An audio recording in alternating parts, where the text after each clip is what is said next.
3, 2, 1. Here we go!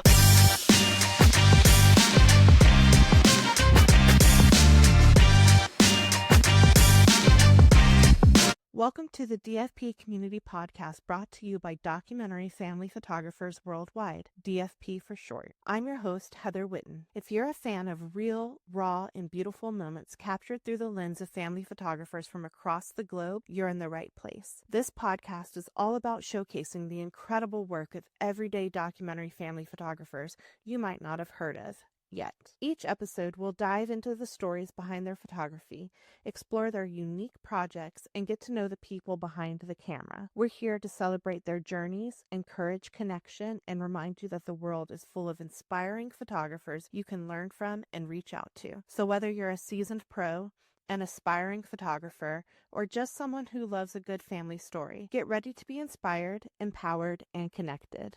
Let's get started. Hi, everyone. Thank you for joining us today. I'm here with Jacqui Turner, who is a photographer of everything everywhere. She is based in Sydney, Australia, and is the mother of 3 adult children with some chickens and honeybees thrown into the mix as well. Hi, Jacqui. Thanks for being with us today. Hi, Heather. Thanks for having me.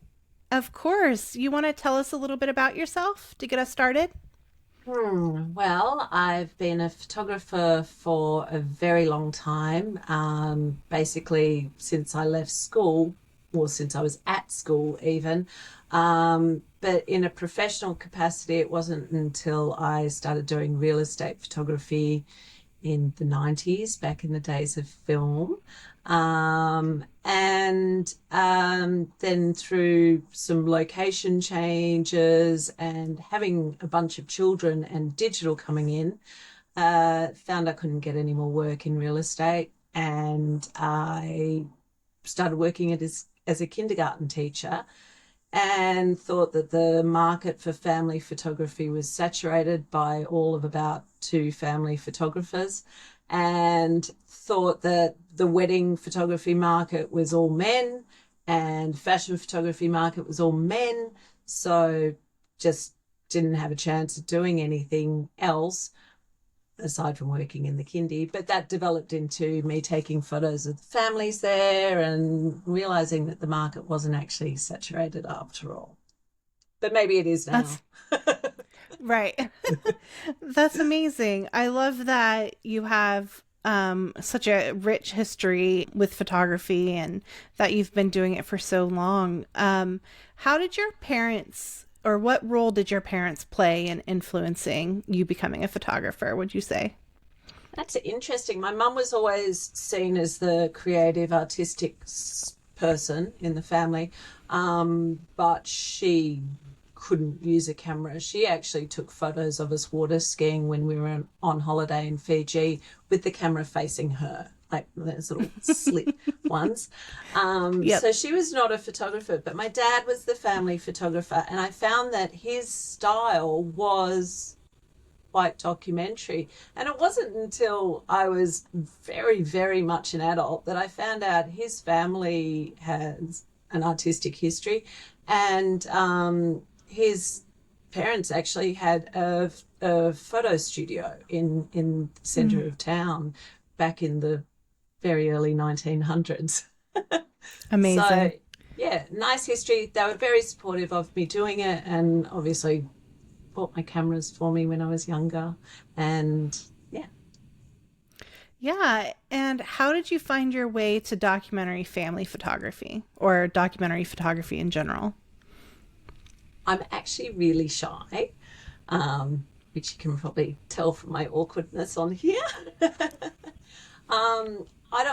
I cannot go up to people and go, doing the rounds at the wedding tables. I'm crushed by saying, "Hi, can I take your photo, please?"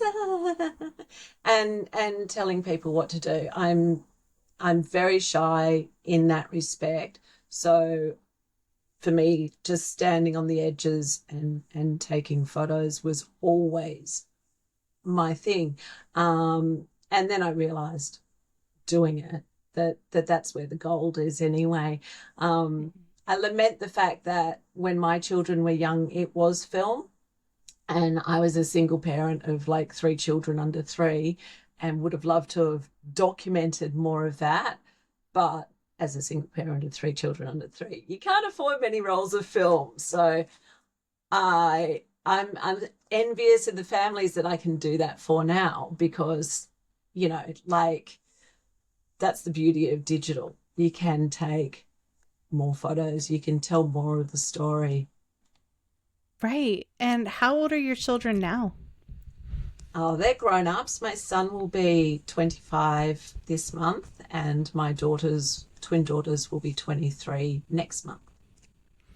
Amazing. I have twins as well. They're 11. They Oh, just turned 11. oh, Yeah. lovely. It's such a Yes, wild ride.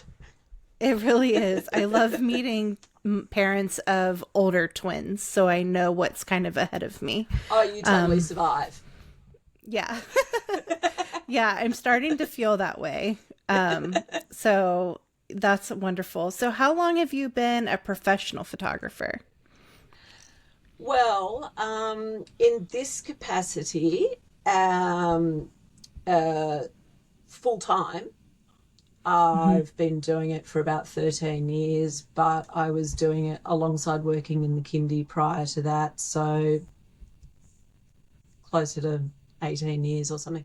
But then there was the real estate photography prior to Right. that as well. I'm actually really old, so there's a lot of time there. No, I love it. It's one of my great desires is to make this a long-term career. So, and I'm sure that I share that desire with so many other photographers that are listening. So it's amazing to get to hear people that are actually doing it, and for you to share your wisdom with us. So I'm so excited to have you on today. So you have a pretty eccentric and or eclectic, I think is a better word, um, portfolio of different assignments and people that you've worked for.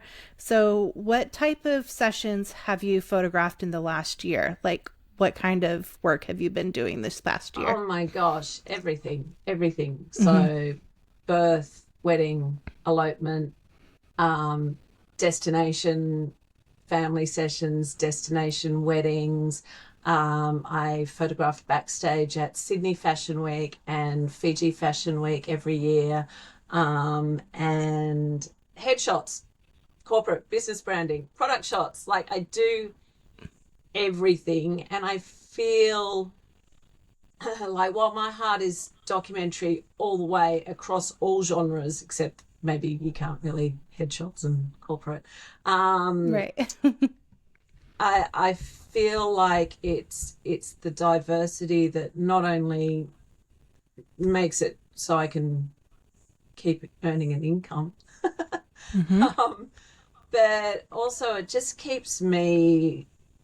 I much prefer the variety. I would actually get bored just doing the one thing all the time.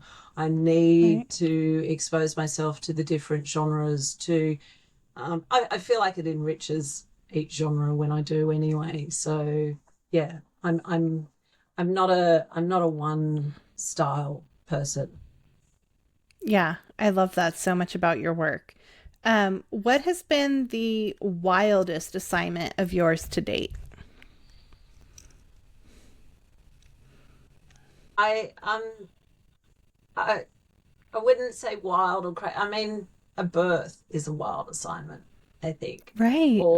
or having to shoot a full wedding, only documentary. They are not going to pose for one single photo. That's pretty wild. Yeah. But then also getting to go to Bora Bora and do a fashion shoot. That's pretty wild too. Yeah. No, I think you did a great job answering that. Um, do you do you photograph your personal life at all? I try to. I find it's a lot harder with adult kids, and they're Hmm. pretty jaded. They're like, oh, God, not the camera again, Mum. No, no, Right. no. Even though they've actually all worked as photographers. I Wow. started them off back in the very early days, holding reflectors or carrying equipment or sort of jumping up behind me to go boo, you know, for kids and stuff. And they're all actually really great photographers. The three of them have all second shot weddings with me, and I really I value their work. Like I look at going through the selection of photos, I'll be like, oh, who took that one? I literally can't tell if I took it or they took it. Mind you, I was a strict teacher, but none of them want to be photographers. Yeah. No, that's such a beautiful experience to have with all of them. Even if they don't end up doing it professionally, I think it's still just so powerful that you got to share that. I think a lot of us are probably in the throes of, early teenhood or young, like older child dumb, where they're tired of being in front of the camera. And so I think that it's, I would love it if my kids picked up a camera, and like showed any interest in photography at all, other than just to like shoo me away with my camera. But yeah, so I'm so glad that you got that. It could almost sort of give them a new love of being on the other side of the camera if they were, right. But I still, I know a lot of photographers struggle with, bookings with older kids, teenagers and stuff, but I still love it. Obviously, they're not darting around being as great, but there are so many moments in those teenage years and early adult years which are still so worthy of documenting. One of my daughters actually just moved to another state a couple of weeks ago and crushed me. But packing and going, I was there taking photos, because like it's us as grown-ups, we still have things that are worth documenting. Yes, I love that. It's so true. With your experience coming from film photography into the digital landscape, and now we're entering this world with AI. So I know that you wanted to kind of talk about that a little bit. So we're going to shift gears into that conversation. But I want to start off the conversation with asking you, what does family documentary mean to you? Or documentary family photography mean to you? I'm sorry. Documentary family photography is the reels. It's the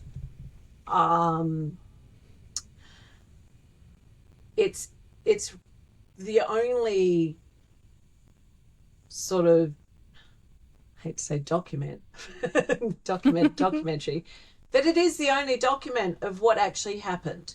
It's right. And aside from writing and your own memories, no one's writing. Well, they're writing in their diary. Maybe some people are writing in a diary. Maybe some people are doing a blog if you go for a travel, something like that. Right. That's all you've got. It's all you've got. And for me, I'm one of those people who is quite happy looking at strangers' photos, the whole photo album, and looking at, and I'm not looking at the people. I look at the people, but I'm looking at what's going on behind. Like, what's that in the background? What's that? Oh, that's really telling the whole story of life, Right. So that's what documentary family photography is. I mean, I am a voyeur in that respect. Right. And I feel like that's the realest way of keeping history alive. Yeah, I love it. And it's so important. I feel like, especially as we get older, we crave being able to look back and remember and cherish those moments that we had together or as an individual, and being able to have photographs of that is, I've almost found that my memories are from the photographs. Like Yep. I can't remember everything, but I can remember stories from photographs. And I think back and I'm like, oh, wait, are my only memories things that I have photographs tied to? But yeah, But yeah, that is often the case. And as someone who grew up in the 70s, obviously there weren't that many photos of me to remember. But right. I've got a daggy old digital photo frame in my living area, and it's got, I highly recommend them for everyone. So I've scanned in old prints and everything. There's people upload their phone photos. It's just a whole bunch of memories just ticking over, ticking over, ticking over. And you just see it and you go, both my parents are dead, and I'll walk past and I'll see a photo of them, and it makes me smile. I'm like, oh, there they are. Yeah. And just to have that, yeah, I love it. I love it. That's wonderful. So, how is documentary photography being threatened by the growing use of AI? I actually don't think, well, I mean, it probably is, but it wouldn't be documentary photography anymore if it was being doctored by AI. And I think that's the beauty of being a documentary photographer of anything, is in a world of photographers probably not coming to an end date, but certainly in a lot of areas being replaceable. Fashion, for example, my partner's a fashion photographer. It's pretty easy to mock up a lot of things now and not pay the big bucks for the photographer to do it. Even down to, lighting or certainly location, you know. Whereas documentary photography, if you are getting AI involved, it's not documentary anymore. So I think being a documentary photographer is future proofing your career. That's wonderful. That's not why I'm a photographer. Right. Yeah. No, I'm so excited that you said that, because I've been having the same feeling. Like, AI wouldn't be able to do what we do because it's so nuanced and just real. Like, and it's not sugar coated or glossy or any of those things that AI wants to make it. So That's exactly right. yeah. Yeah. So I think that you're right, that it is kind of future proof, this style of or approach to photography. So yeah, I love that. What are you proudest of in your business? I'm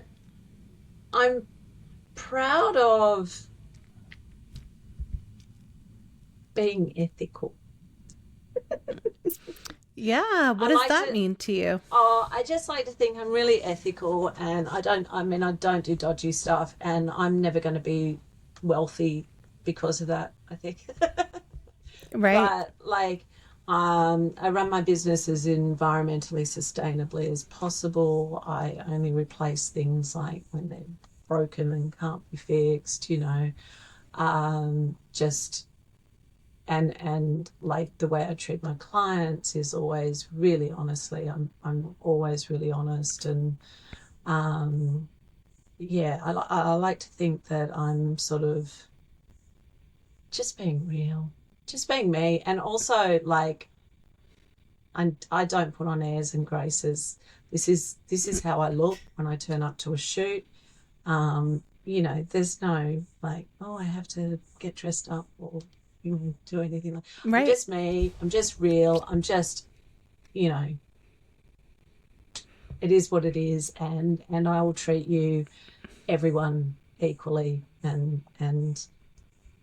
in a considered way. Yeah, I love that.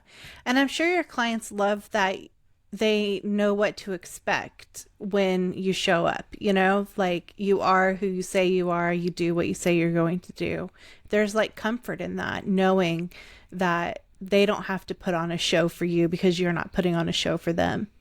That's right. That's right. I am literally just, well, I like to be a fly on the wall, but I'm also just someone there having a chat, taking photos and having like we are now. That's how it is. I'm just, there's no mask, there's no airs and graces or anything like that. I'm just, pretty raw and outgoing. I think that's one of the best pieces of advice that you can give to a documentary photographer is to just present themselves exactly how they are and accept that in yourself, accept the things about yourself that are there, and then you'll be able to exude that, and then your clients will be more comforted by that than anything to be able to show up as themselves, Exactly. Because if you're not judging yourself, you're not going to be somebody that harshly judges others for their lifestyles or choices or anything like that. So because you get the, oh, my house is a mess, right, and I'm like, I've seen it all. I've seen it all. Exactly. Like, you should see my place. Like, right. It's fine. And I also said, don't tidy up. You tidy up a little bit, but don't tidy up because, you want this is a document of life as it is now. Right. It's important. Exactly. How do you define success in this industry? I would like to say I define it as making a living wage and still being able to do what you love. Yeah, that's beautiful. And how have you stayed relevant through your career? So that's a tricky thing, and that's something that I read about a lot on Facebook pages, which you probably shouldn't read a lot about things on. So many photographers, they're like, oh, I'm 33 and I'm really worried about, I shouldn't put on a voice. I'm 33 and I'm really worried about longevity in the industry and what in 10 years time I don't think I can still be relevant as a photographer. And I'm like, wow, 43. I'm 54. I like to think I'm still relevant as a photographer. I do try to stay on top of, what people are trending towards and that sort of thing, but still keeping it real to me. But I don't see any reason why you cannot be a relevant photographer at 100. Maybe I won't make it that far. But I need to stay relevant because I've got no retirement savings. So I do have to keep being a photographer. So I just want to say to all the people who are younger and wondering about longevity in the industry and stuff, there's a lot of photographers who are older. My partner's another 5 years older than me. He's still relevant in the industry. And there is hope. Yeah, it is. It's really inspiring to hear because I've had the same, thoughts. Like I worked as a doula for a while and did birth photography and things like that. And I'm like, how, and I'm 38 now and well done with having babies. And I've always thought, or I've had the thought, will I still be relevant in my 40s and 50s doing this work? And I think so. Like, I think we see the photographer for who they are, but also for the art that they create. And so as long as you're creating powerful, honest work, that speaks for itself. And they're going to want to work with that person regardless of how old or young they are or how much they relate to it. And who says that you can't be relatable as an older person anyway? For example, my children who are early 20s choose to socialise with me fairly often. So if I can Yeah. socialize, with them and their mates, and their mates are choosing to socialize with me, why wouldn't I be relevant as a family photographer, as a wedding photographer for a young couple? I can. It's just it's yeah. It's not Yeah. it's not the number. It's how you are. Yeah. Yeah. And it's just our society being ageist and having that kind of force fed to us through all Mm-hmm. different types of messaging. So, yeah, I love that you're a shining beacon of light of, what can Hope be. in the future. Yes. I love it. What do you want your legacy to be? I would just like people to um, value more the documentary photography. I know Yeah. there's for so many years it's not been valued. It's still not valued by a lot of people in my area. I always joke that most of my bookings are over the other side of the city because people get me Mm. there more. Um, but yeah, I would like for, and I think with AI, maybe documentary will be start to be more valued by a wider population. Um, but yeah, I think in the past people have just always expected their hero shot on their wall to be something staged and posed. Even though the art that they buy, a painting or something that they buy, or some photograph that from years gone by is rarely something staged, isn't it? It's Right. always a slice of life or something like that. But people just have this expectation that their good photos should be the ones where everyone's smiling and looking at the camera and so the Yeah. legacy would be that documentary photography is valued by everyone as it should be. Yes, I agree. I love that so much. You touched on this a little bit earlier, but how do you stay inspired through all of the years that you've been working? Well, it is by doing a variety of things. Yeah. I have tried to. I mean, an example is working for backstage at Sydney Fashion Week, shooting for a makeup company, and going into show after show after show and photographing the same makeup artists with the same models Right. doing slightly different makeup, but 1 year it was all very similar. And I was like, I don't know how someone can do this show after show after show after show, year after year after year after year. It would just do my head in. So variety is very much my inspiration, and exposing myself to different people, different scenarios, different setups is always challenging. So that's also inspirational. Outside of that,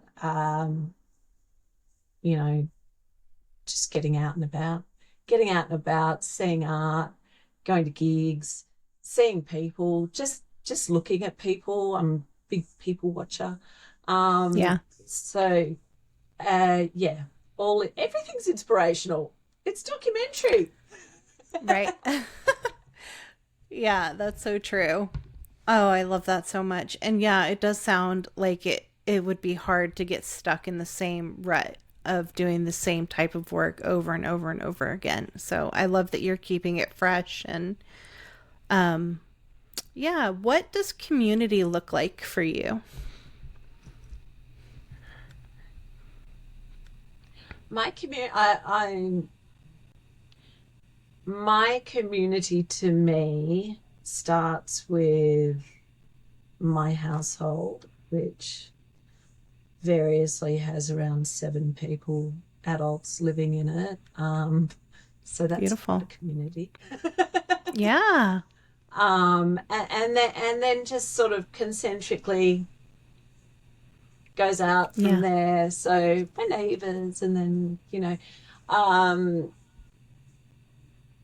and just finding your people. I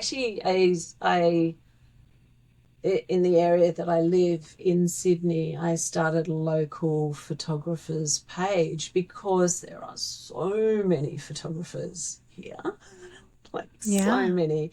And on the local Facebook groups, it seems very competitive. I need a photographer. Oh, me. So I started a local Facebook group, and we have a nice community there, and we meet up and we're friends, and it's not competitive. It's really supportive. And so, because there's pockets of little communities everywhere, and that's what it means to me. Yeah, that's really beautiful. And I think that that's what we're trying to build here, is that like community over competition, that there's enough for everybody to go around, get rid of that scarcity mindset, and just expose people to different photographers coming from different walks of life, but we're all doing the same like thread of work with the documentary. So I love that you started a group and turned the narrative around. It's actually really important with photography because we don't have those water cooler moments. We're all working alone. Well, almost all of us are working alone. You know what I mean? There's no bounce off. There's no debrief. There's no, oh my gosh, they're online. Yeah. But to be in person or to actually chat, even like this, you get to just reach out. And that's also inspirational too. But yeah, just it can be an isolating job. It can be a really isolating job. And, there's imposter syndrome and everything if you're just looking at other work and or just reading what people are posting on social media,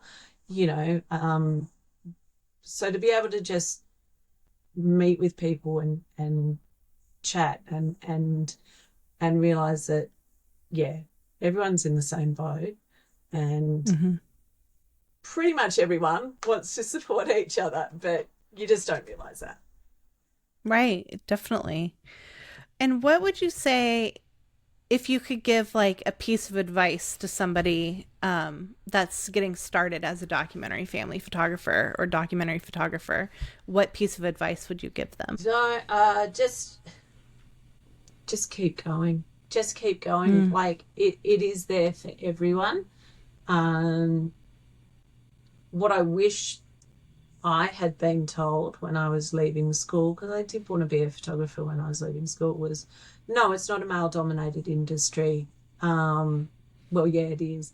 But you can also get work. And here is where you should go to do this. This is what you should do to do this. So for someone starting out, reach out. There's always someone willing to guide you for free. You don't have to pay for mentorship for this. Just reach out to anyone and people will help, hopefully. Right. But people should help. Right. I feel like we've gotten away from that so much in the last like decade or so. And I get it, capitalism, but that like good, honest, just looking out for each other, like, and that's one of the reasons that I wanted to start the podcast, was just learning from each other and hearing each other's experiences for free. Like it doesn't cost you anything, like I think is so valuable and important. So I love that you're kind of echoing that advice or giving that advice, and it lines up so well with what we're doing here. How can listeners connect with you after the episode airs? Like your website, Instagram, things like that. Yep, all of that. Do you want them? Yeah, they'll be in the show notes, but is there one that's better, or are you on both? Like, how do you prefer to be reached? I devoted so much to my Facebook business page, and oh my and not so much to Instagram, and then I played this massive catch up on Instagram, and of course Instagram's better than Facebook now, and yeah, I should be on TikTok, but hey, this is me. Like, I never go on camera. Maybe I will now. You should. Maybe I'll do TikTok now. Yeah. So yeah, I've got my website, which is just runningunderthesprinkler.com, and my Instagram is, funnily enough, at Running Under the Sprinkler, and my Facebook is also at Running Under the Sprinkler. So wherever is best for anyone. Yeah, I love that. And are you open to people reaching out to you? Absolutely. I actually, well, I mean, obviously I taught my kids. Two of their partners I've also taken under my wing. I've had hosted work experience kids, and I do actually give camera lessons as well, like how to use your camera in manual and stuff like that. I've explored the idea of formal mentoring, but I haven't had time to set it up. Yeah. But yeah, I often have people reaching out going, oh, hey, what do you think of this? Or what do you think? Or what should we do about that? Or how can I fix this? And I'm always happy to help. It's really good to see. That's wonderful. People. Yeah, and I love that I know we have a lot of photographers in Australia and Sydney, so I'm fingers crossed that some of them will reach out to you and join your Facebook group or know that your Facebook group already exists. Well, I mean, yeah, I actually really don't hear from any other documentary photographers. So, okay. Yeah. We'd love to. Maybe we can open up the world a little bit for you. Yeah. Well, thank you so much, Jacqui, for spending some time with me today. Thanks for having me.